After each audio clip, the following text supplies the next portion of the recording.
and have warm relations with Prime Minister of India. If today I would like to have a cup of tea, while from those living today I would like to have more time to spend with my family.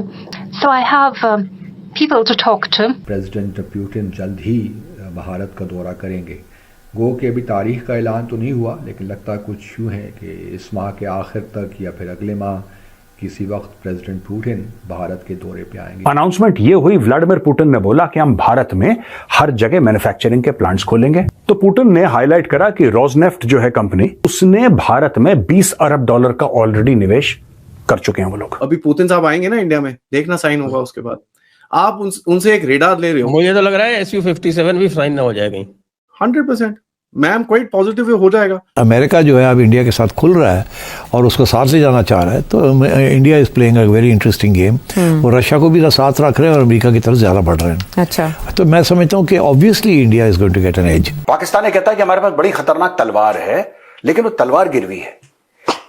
तो जिसके पास आपने गिरवी रखी है वो आपको बताएगा ना कि बेटा तू तलवार चला सकता है कि नहीं चला सकता। अंकल जी अभी आप कह रहे थे हम गुलाम है, गुलाम जंग करते हैं। हम गुलाम हैं। अच्छा, तो गुलाम जंग गुलाम हम है, गुलाम होकर भी हम ये लड़ने मरने के लिए तैयार है। 225 जो है अगला साल, अच्छा, वो America and Israel will focus on Iran. They will focus on destruction of Iran's nuclear program. और अगर इस टारगेट में वो कामयाब हो जाते हैं, स्पेशली इन रेजीम चेंज, तो फिर मेरा ये असेसमेंट है कि in 2026 Israel and America will turn their attention to Pakistan.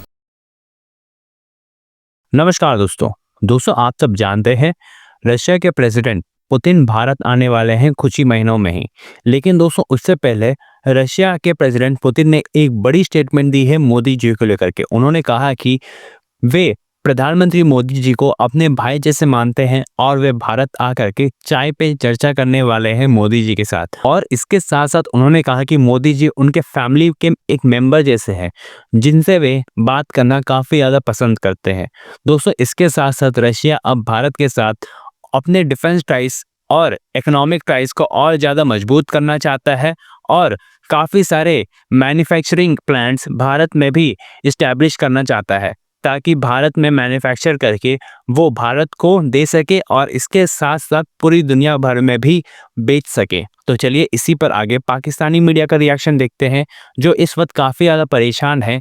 Bharat जिस तरह से अमेरिका और रशिया दोनों के साथ ही अपने रिलेशंस को अच्छे लेवल पर मेंटेन कर रहा है। अगर आपको हमारा ये वीडियो पसंद आए तो वीडियो को लाइक करें और हमारे चैनल को सब्सक्राइब कर लें।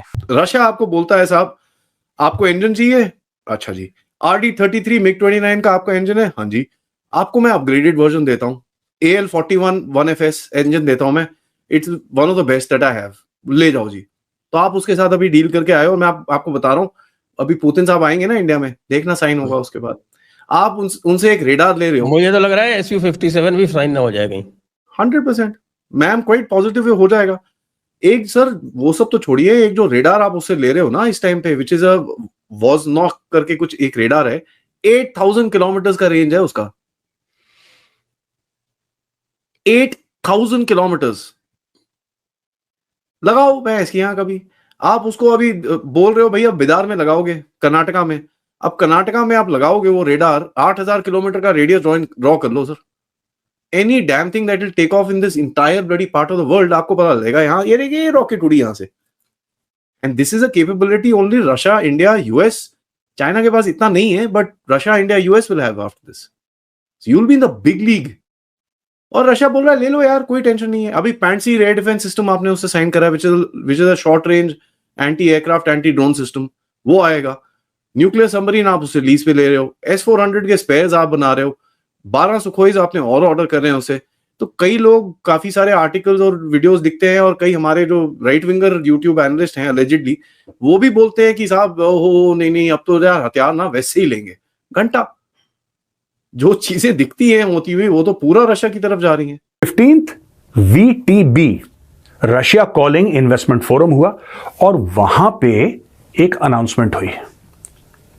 अनाउंसमेंट ये हुई, व्लादिमीर पुतिन ने बोला कि हम भारत में हर जगह मैन्युफैक्चरिंग के प्लांट्स खोलेंगे। तो पुतिन ने हाईलाइट करा कि रोजनेफ्ट जो है कंपनी, उसने $20 अरब, रशियन कंपनी है, स्टेट ओन्ड, उसने भारत में $20 अरब का ऑलरेडी निवेश कर चुके हैं वो लोग, ये पहले की बात है। वो कह रहे हैं हम आगे भी करेंगे। देखिए ना दोस्तों, अब इसमें बात इन्वेस्टमेंट की नहीं है। इजराइल एरोस्पेस इंडस्ट्री है, इजराइल एरोस्पेस इंडस्ट्री ये कह रही है कि हम भारत के साथ बैठ के we'll talk about AI, we'll talk about satellite communication, we'll, you see basic background इसमें डिफेंस है। Defence manufacturing is at the core. मैं इजराइल पे बाद में आऊंगा, पहले रशिया का यहां पे सॉर्ट आउट करते हैं मामला। देखिए बात यह ना कि रशिया को भी एक एंगल दिखाई दे रहा है। Russia also sees an angle, and what is the angle that Russia is seeing?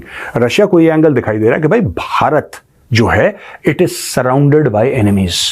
एक तरफ पाकिस्तान है और एक तरफ चाइना है, और रशिया यह भी जानता है कि अमेरिका लुक्स फॉर अपॉर्चुनिटी।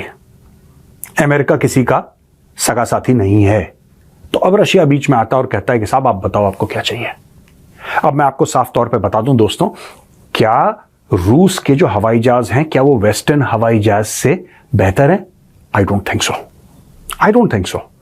क्योंकि अगर आप टेक्निकल चीजों में घुसेंगे और आप इंजन की लाइफ देखेंगे, ये सब चीजें मैटर करती है ना, सिर्फ ये नहीं कि हवाई जहाज कितनी स्पीड से चल रहा है। इंजन की लाइफ रशियन इंजन की किसी वेस्टर्न इंजन एयरक्राफ्ट के इंजन से काफी कम है। चाइनीज की तो बेड़ा ही गर्क है, चाइनीज इंजन का तो वो तो चलते ही नहीं, कुछ 100 घंटे में निकल लेते हैं वो, फिर आपको उनको you have to repair them and replace them और व्हाटएवर। बट यहां पे क्या है कि all these engines that Russia is making are getting better and better.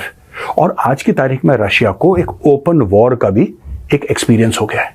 उसके बीच में रशिया यह कहता है कि हम भारत में जगह जगह मैन्युफैक्चरिंग प्लांट्स खोलेंगे। यानी कि रशिया ये कह रहा है इनडायरेक्टली, उसने वेपन्स का नाम ऐसे डायरेक्टली नहीं लिया कि हम ये वाले वेपन बनाएंगे और ये वाले वेपन बनाएंगे, लेकिन रूस ने फिर बनाने हैं वेपन, क्योंकि रूस वेपन ही बनाता है। उनकी इकोनॉमी वेपन्स मैन्युफैक्चरिंग से चलती है, तेल के अलावा। अगर हम उस सबको निकाल दें, कोई ये नहीं कहता रूस में कि यार बहुत तगड़ी वॉशिंग मशीन बनाई है रशिया ने। आपने कभी देखी है रशियन वॉशिंग मशीन? मैं ये नहीं कह रहा नहीं बनाते, मैं ये नहीं कह रहा वो नहीं बनाते, बनाते होंगे, लेकिन आपने नहीं देखी होगी। आपने वॉशिंग मशीन देखी होंगी साउथ कोरिया की, आपने इंडिया की, आपने चाइना की मैन्युफैक्चर्ड, आपने ये सब देखा होगा। आपने Russian washing machine, Russian fridge, और रशिया बनाता सब कुछ है, बनाता सब कुछ है रशिया, लेकिन आपने कभी नहीं देखा होगा क्योंकि इतना भारी मात्रा में एक्सपोर्ट नहीं होता। रशियन वेपन्स एक्सपोर्ट होते हैं दोस्तों। तो ये तो चीज है पुतिन का डायरेक्टली मैसेज देना वेस्ट को। अच्छा, इसमें भी एक समीकरण है, पता नहीं ऊंट किस करवट बैठेगा, नोबडी नोज। आज की तारीख में जो हमें परेशान करा है वो जो बाइडेन एडमिनिस्ट्रेशन ने करा है ऐसा। अच्छा, ट्रंप इज अ बिजनेसमैन, ठीक है, ट्रंप ये सब नहीं कहता। ट्रंप कहता है यार हमें तुम्हारे पचड़े से कोई लेना देना नहीं, तुम्हें सामान चाहिए, ये पैसा देखो, take it, show us the money, you can. That Trump is a businessman, right? Trump की आइडियोलॉजी है अमेरिका फर्स्ट। अगर अमेरिका को फायदा हो रहा है, ट्रंप बोलेगा ले लो, मुझे कोई दिक्कत नहीं है। तो अब मैं आपको यह बताता हूं कि 20 जनवरी को ट्रंप बैठेगा कुर्सी पे, हॉट सीट पे, और ये सारी की सारी चीजें ट्रंप के सामने लाई जाएंगी। ट्रंप के एडमिनिस्ट्रेशन में भारतीय मूल के या फिर हिंदू, प्रैक्टिसिंग हिंदूज बहुत सारे हैं।